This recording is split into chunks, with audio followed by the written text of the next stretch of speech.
I have processed 1.2 million tactical simulations of this match. In precisely 0 of them does the captain launch a penalty into orbit. And yet, human error continues to defy my logic. The data is disappointing. Right then, Craven Cottage, second match of the season, and Manchester United roll-up needing a result. We've been here before, haven't we? Caught in that endless cycle of hope and despair. You tune in, I tune in, we all turn up with that familiar feeling that this time the project will finally click. For a brief moment it looked like it might. United started like a house on fire, camped in Fulham's half, but then it just fizzled out. By the final whistle, that hope was gone. Let's be honest, we've seen this movie before. It was the footballing equivalent of a damp squib. From the very first whistle, this match was tense. Just 3 minutes in, the woodwork was rattling after a thunderous strike from Matheus Cunha cannoned off the post. A moment of bad luck, sure, but it was exactly what the fans wanted to see. But Fulham aren't a team to be trifled with. After weathering that storm, they adjusted. Marco Silva got them organized, they closed down the space with ferocious intensity, and suddenly United couldn't play. It got to the point where Bayindir was just hoofing it long, more in hope than expectation. And then, the golden ticket. 36 minutes in, Mason Mount goes down. The referee points to the spot. Penalty. This is it. The moment to take control. The entire stadium holds its breath as Bruno Fernandes, our captain, our talisman, steps up. But what followed was a moment of sheer madness. He was handed the match on a silver platter, and he blasted it, without composure, straight into row Z. It wasn't just a miss.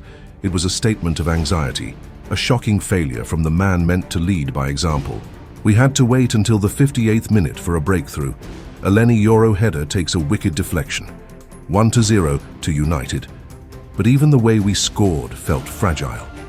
It wasn't dominance, it was a lucky break. And just like clockwork, that fragility was shattered. 15 minutes later, a moment of defensive suicide from Diogo Dalot.